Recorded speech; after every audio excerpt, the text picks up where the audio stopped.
recording that you just heard at the beginning, the first couple of minutes, and I don't have the time in front of me, it was not shown on the screen. Mr. Bean said when he spoke with the detectives or the authorities, whatever his words are, at the hospital. That's what he says. Okay, but here's her beef. If you'd have said, who'd you talk to? And he said, I talked to the detective. Well, was it Detective Lewis? Was it Detective Quinn? Was it Detective whoever? What I think that the question assumes is that he did in fact talk to Detective Lewis, and he didn't. I don't know if that's true. Well, I'm not conceding that. Well, I'm going to tell you that I haven't heard anything that would indicate that's truth. Yeah, well, that you have a good faith basis to ask that. You haven't heard anything of who he spoke with. That's my point. That's the point. But you all can't. But you two, neither one of you can proffer that. Judge. It's not proper, Mr. Steele. No. Listen. It's not. It would be a violation before me for you to put that in front of this jury. You're not letting me finish. Did. In the September 17, 2000. You are saying to the court that you have a belief that there is another statement out there. There's not. How could you say that? Because it hasn't been brought up. If it gets brought up, then we'll correct it at that point in time. But right now, I'm going to direct you not to inquire that line. You don't have a basis to do so. Not true. Well, go ahead and make a statement and see what happens. Your Honor, listen. Go ahead and make the statement in contravention to what I've just told you, and I'm telling you that you will have some problems in front of me. I'm trying to articulate to you. You have told me everything at this point.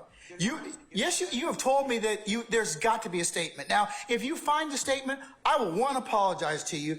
Two, I will take corrective action. That's probably not going to be nice to anybody.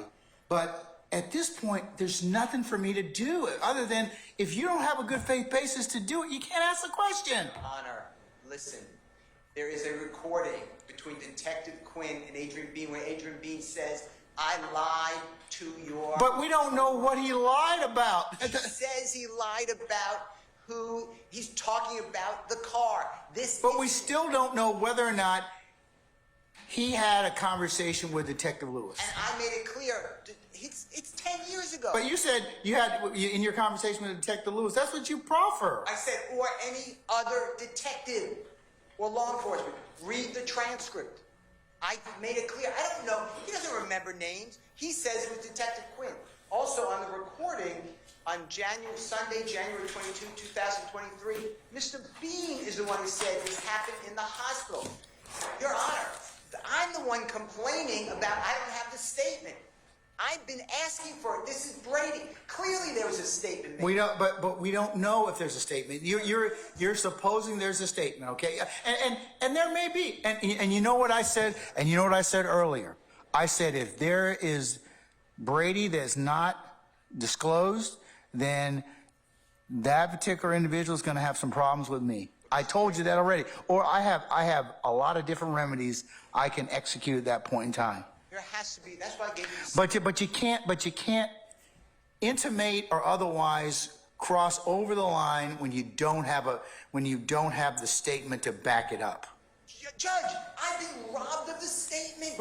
But we don't know where the statement is. If we find the statement or it comes up or in cross-examination, Quinn brings up and says, hey, happen to have a statement right here in my massive file. And if he does, then of course I will revisit this particular subject again. I'm saying it's been deleted. It's been destroyed. We don't know. You don't know. We don't know what happened. We don't know what happened. We had the same issue that happened earlier in this trial about a statement. We don't know whether or not it was the hack or whether or not it's intentional. Now, you can make whatever hay you want out of it. I mean, and the jury can decide for what they want to give it.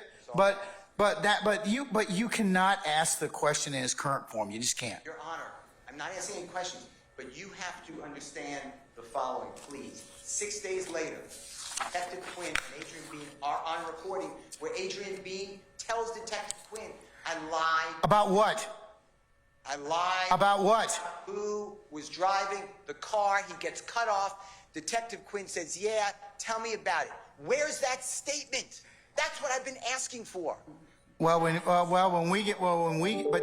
But that doesn't still give you the latitude at this point in time to ask that question. Now, I told you, if we find out from Quinn, and I'm telling the state that if I find out that the statement exists, there's going to be a lot of unhappy people. Well, what if you don't find out it exists? I still am entitled to. That's my whole point. Okay, but here's the thing. You've asked me for it. I've asked them. If it comes up later, or I find out it's sitting someplace that was in possession of the state, pursuant to case law and definition, then we'll have some problems. I understand, but you're asking when you have to find the statement for. I'm telling you the statement was made. It doesn't work that way, Mr. Steele. I'm sorry. It does work that way. No, it does not. Yes, it does. No, it doesn't. And you haven't presented any case law to tell me how to do that. And I'm telling you, as the judge presiding over this case, if you do that, it's misconduct. I'm not doing anything. I'm telling you right now. I don't know what you're telling me. I'm not. I am telling you, you have no good faith basis at this point in time to ask that question right now, or to intimate that. I didn't ask any question. You are listening to District Attorney Love. I'm ready to cross-examine. I'm going to play the recording you just heard. This gentleman tells me on recording that he was at the hospital speaking with law enforcement. I want that. It is backed up because on recording, 6 days after the crash into that side of the building, Your Honor, Detective Quinn and Mr. Bean are talking about the statement that Mr. Bean made prior. I don't have it. And when the court asked me, well, you got to find it, or if I find it, it wasn't given over. Then we'll have some problems. Then we'll have some issues. I have some issues now. I've been begging for it. The state's supposed to give this. Let me ask, hold on, Mr. Okay, stop for a second. Miss Love, have you inquired of Detective Quinn where this other statement may be? Judge, that's just it. Mr. Steele is literally manufacturing evidence. There is no other statement. I have asked whether or not there was a statement. I asked Tracy Lewis at the hospital. Let me be real clear, because he keeps conflating stuff. Adrian Bean never told Detective Quinn that he made a statement at the hospital. I have his transcript. Okay, but we don't know where he made the statement, and also he's lied. So we don't know what he lied about either. Your Honor, to be very clear, there's no statement. I have asked Detective Lewis. They can ask Detective Lewis. She never talked to him. Okay. Detective Quinn, who is the only person, it's not just police, the only person Adrian Bean asserts to Brian Steele in this recording that he gave us, this 10-minute recording, he said, I spoke to Detective Quinn.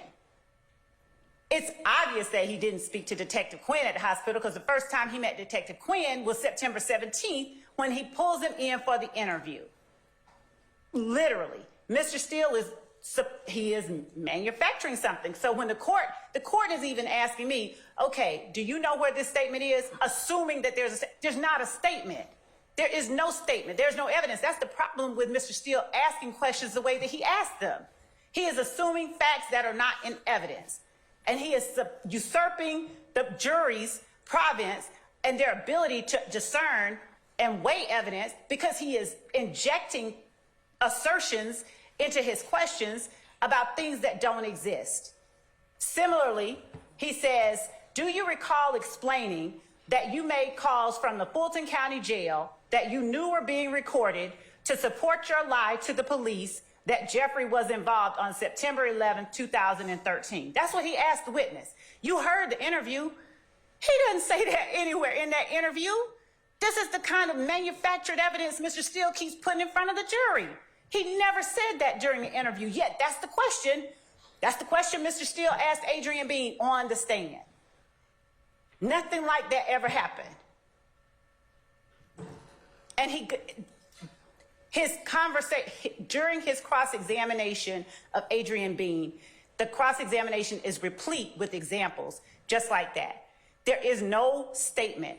He can't sit there and say there has to be a statement and then ask the question as if there is one, because that's improperly asserting to the jury something that isn't factual. There's no evidence of it. So to answer the court's question, of course we have asked who spoke to whom. Did Tracy Lewis, did you speak to Adrian Bean? I talked Tracy Lewis, I talked to Walter Murphy, and I put it in my report. I made a report of that. Calhoun, did you talk to Adrian Bean? I talked to Frederick Prothro. Here's my recording of that. Detective Quinn, and then this idea of destruction of evidence, that is the fallacy that is getting thrown around. That's the problem with asserting facts not in evidence. That's the problem with them being allowed to ask those kind of questions. Do you destroy evidence? Nobody has said anyone destroyed any evidence. Eduardo Navarro Flores said he heard that Detective Quinn had erased the interview. Well, then why all throughout Detective Quinn's report does he refer to the lie that Eduardo told in the first place? How is that destroying evidence? But they're trying to create a narrative for the jury of things that don't exist, a narrative that somehow the state destroys evidence. There's been no evidence, no suggestion that the state has destroyed any evidence, but they're going to ask it 1,000,000 times. So that's what Mr. Steele is doing with this whole statement at the hospital. He's going to ask it 1,000,000 times. So the jury's sitting there going, well, where is it? And then in the end, $100 says that he gets up there and says, they destroyed the statement from the hospital, knowing he has no evidence that one even exists. With Detective Lewis, and certainly not Detective Quinn, who is the only person Adrian Bean tells Mr. Steele, at least in the portion of the recorded interview he gave me. I don't know what else he told. I don't know what Mr. Steele told Adrian Bean.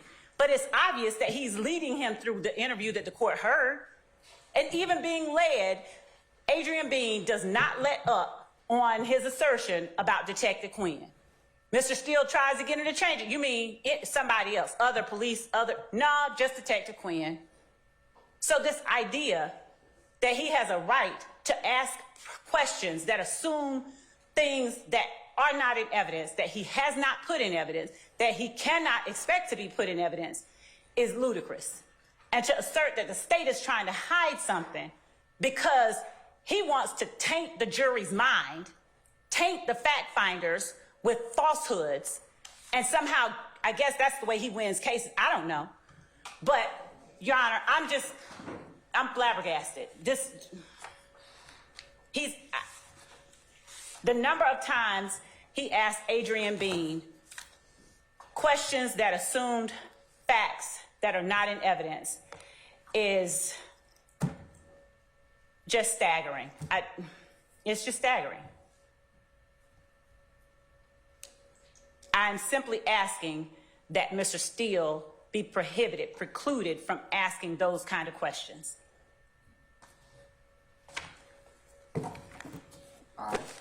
And, Your Honor, I'm asking that any reference to statements made at the hospital in the manner that he has asked them, that assume that there was one, be stricken, and that the court instructs the jury that there is no evidence of any statement made at the hospital to a Detective Lewis.